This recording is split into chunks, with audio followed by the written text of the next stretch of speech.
Seja bem-vindo! Você está no Estação Educação. Eu sou a professora Isabela Rangel, professora de língua portuguesa, e estamos estudando conteúdos do Sistema de Avaliação da Educação Básica, o SAEB. O nosso vagão de conhecimento da língua portuguesa hoje traz o seguinte conteúdo: análise das marcas de parcialidade dos textos jornalísticos. Vamos começar inicialmente relembrando o que são os textos jornalísticos.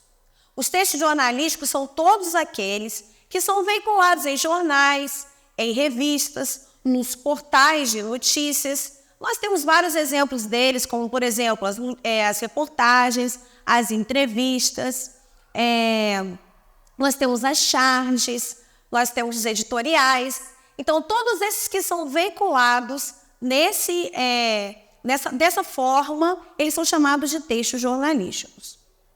E qual é a principal finalidade dele, né? O uso desses textos, ele, via de regra, ele é muito usado como fonte de informação. Então, muitas pessoas, a sociedade, de uma forma geral, ela adquire a informação, ela absorve a informação por meio dos textos jornalísticos.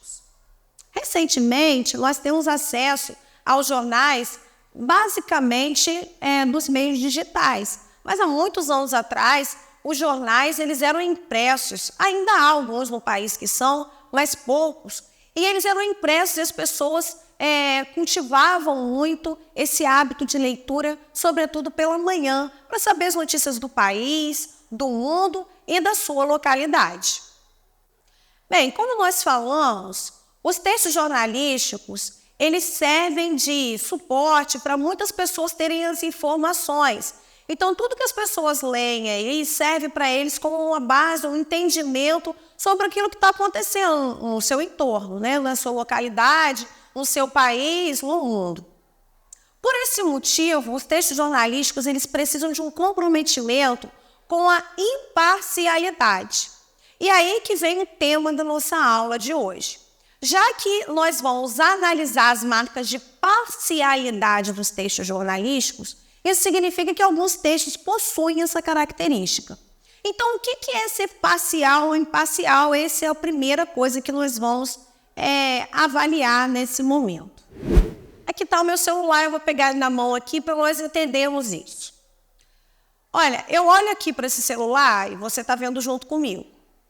Se eu vou fazer uma análise, vou fazer duas análises dele e depois nós vamos falar sobre essas análises. Minha primeira análise é que ele é um celular branco, que tem 3 câmeras atrás, que tem um design um pouco mais fino e que ele é de uma determinada marca. Análise número 1.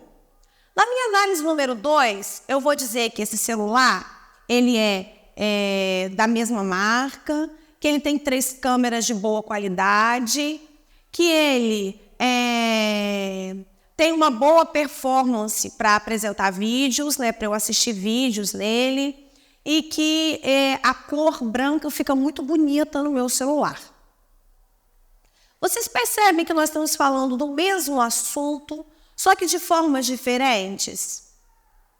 A primeira análise que eu fiz do celular mostra uma análise imparcial, apenas de um observador. Já a segunda análise que eu fiz dele mostra marcas de parcialidade, como, por exemplo, os adjetivos que eu utilizei: bonito, boa performance. Então, eu utilizo ali marcas da minha parcialidade. O que significa isso? Daquilo que eu penso, daquilo que eu acho. Então, o jornalismo ele precisa ter um compromisso com a imparcialidade. Ele precisa ter um compromisso de passar uma notícia neutra.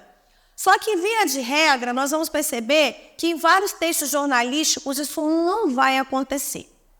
Um exemplo recente disso acontece em maio de 2023 e que nós trazemos aqui para vocês, que é o caso de racismo do jogador brasileiro Vinícius Júnior. Acredito que você deve conhecê-lo. Internacionalmente conhecido, e hoje Vinícius Júnior é jogador de um time europeu. Recentemente, em maio de 2023 agora, o jogador sofreu racismo na Espanha, que é o país em que ele joga, e ele lá teve a cobertura da imprensa nacional e internacional do fato, que foi, então, na verdade, isso parte de um fato, o racismo contra Vinícius Júnior. Agora nós vamos ver as manchetes dos jornais relacionadas ao mesmo assunto. Observando, então, as manchetes de 3 jornais diferentes com o mesmo tema, nós vamos perceber a marca de subjetividade ou objetividade. Ou seja, objetividade quando ele é imparcial e subjetividade quando ele não é parcial, não é imparcial, ou seja, ele é parcial. Vamos lá. A primeira manchete da CNN Sports diz assim: Vinícius Júnior é vítima de mais um caso de racismo na Espanha. Essa é a primeira manchete. Partindo aí para a próxima manchete, após quase 24 horas de silêncio, Real Madrid publica nota sobre o caso de racismo do jogador Vinícius Júnior. E a terceira, que é de um jornal espanhol, diz assim: Vinícius Júnior já sofria insultos racistas quando jogava no Brasil. É muito interessante que nós vemos marcas muito claras de subjetividade, de parcialidade nas manchetes dos jornais. Vamos observar. Na primeira manchete de um jornal brasileiro, o título ou seja, a manchete é: Vinícius Júnior é vítima de mais um caso de racismo na Espanha. O título deixa bem claro que o jornal está se posicionando contrariamente aos insultos que o jogador vem sofrendo ao longo dos anos. E diz que isso não é a primeira vez. A marca de parcialidade de mais um quer dizer que isso não é algo que acontece pela primeira vez. É algo recorrente na vida do jogador lá na Espanha. No segundo caso, da Carta Capital, ele começa com uma adjunta adverbial, ou seja, com uma ideia de tempo. Após 24 horas de silêncio.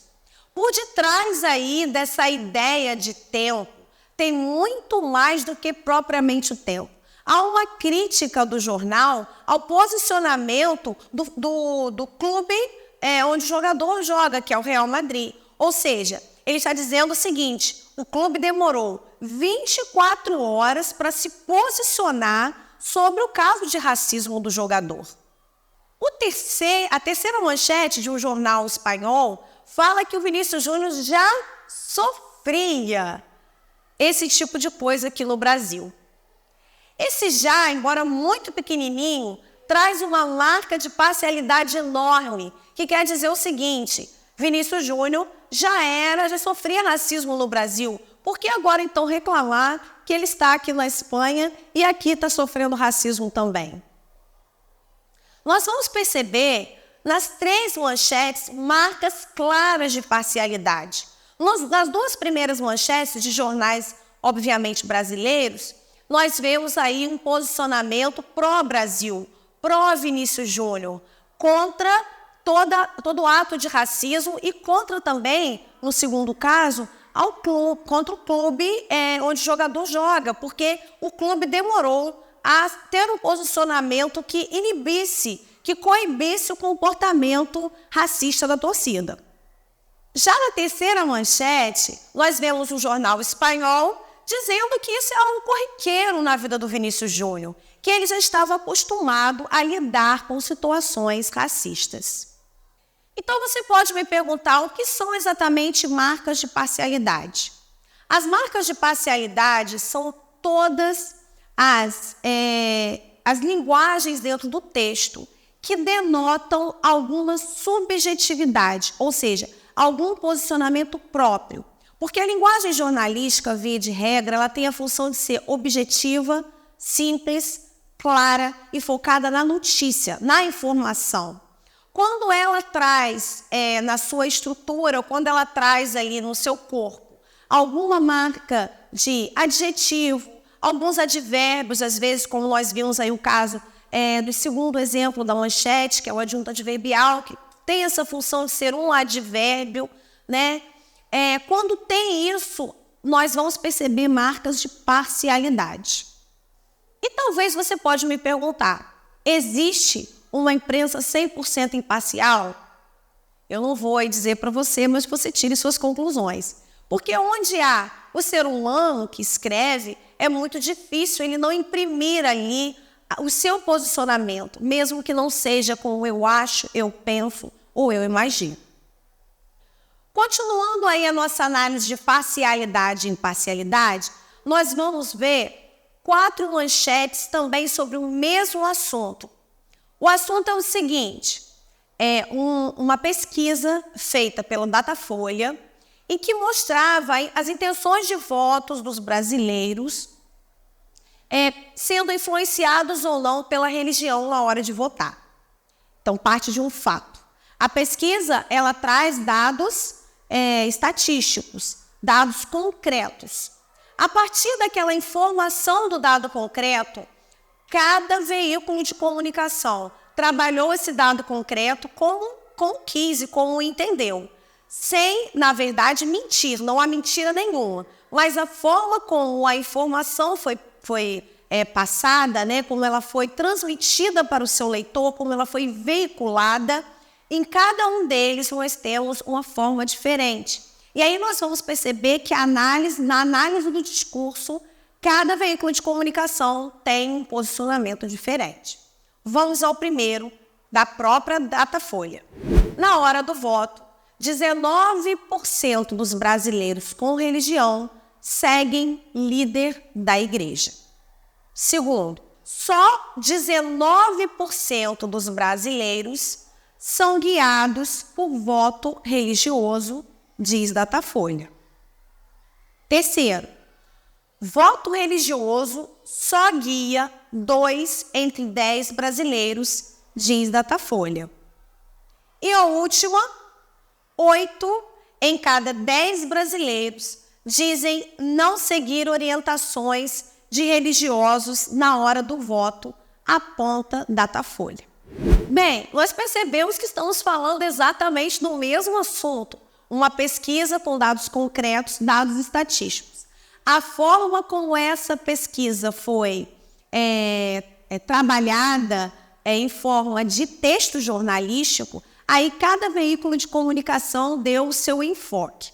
Alguns utilizaram a porcentagem em cima daqueles votantes por influência religiosa, outros utilizaram exatamente ao contrário, né? Que não há uma influência, mas nós percebemos que a informação ela acaba sendo um pouco manuseada de acordo com a linha de cada jornal. Cabe dizer aí que foram tirados de 4 jornais diferentes. O texto 1 foi tirado do próprio Datafolha, o texto 2 do congressoinfoco.com.br, o 3 do folha.ol.com.br e o 4 foi tirado do g1.globo.com. No último momento, para nós continuarmos analisando os discursos, nós vamos ver capas de 3 jornais impressos com o mesmo assunto. Vale dizer que todos esses acessos foram feitos no dia 1º de junho de 2023 e tratam sobre o mesmo assunto, que é MP dos Ministérios, que é a medida provisória dos ministérios do novo governo aqui no Brasil. Essa MP dos Ministérios é uma medida provisória que ela visaria a aprovar uma reestruturação dos ministérios do Poder Executivo.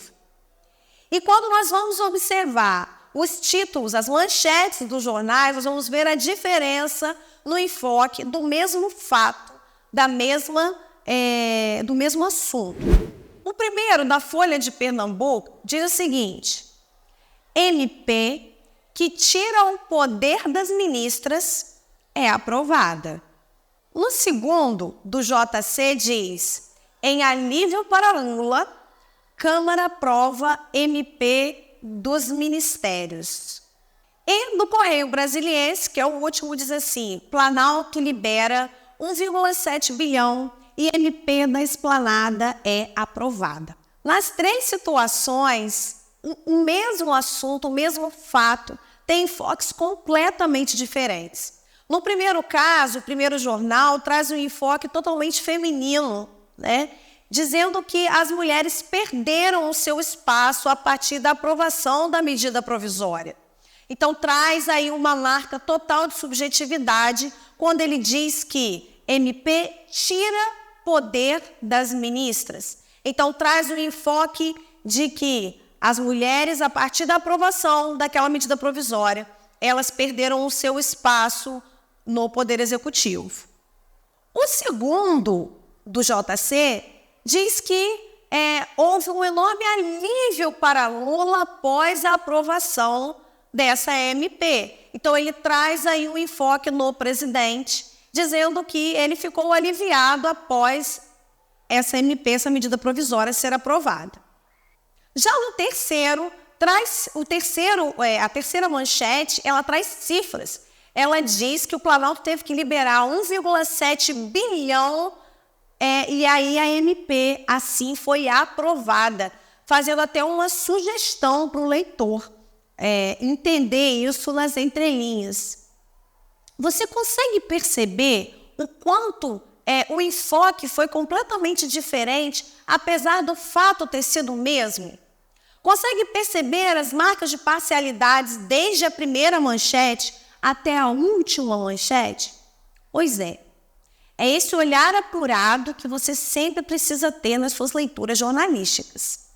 Lá no SAEB é o que vão te perguntar. Quando eles vão apresentar, por exemplo, um texto jornalístico, pode ser só uma manchete, pode ser uma charge, pode ser um editorial, e eles vão trazer um fragmento para você, para que você consiga identificar essa marca de parcialidade, de subjetividade. Na nossa aula de hoje, nós relembramos o que é um texto jornalístico, vimos a diferença entre parcialidade e imparcialidade, bem como objetividade e subjetividade, e aprendemos a identificar as marcas de parcialidade nos textos jornalísticos. Caso você não tenha entendido alguma coisa, volte ao início do vídeo, assista quantas vezes forem necessárias. E se esse vídeo for útil para você, indique para os seus colegas. Chame também para que eles possam assistir. Aqui no Estação Educação, nós temos outros vídeos que podem ajudar você. Espero ver você na nossa próxima aula. Até lá, muito obrigada!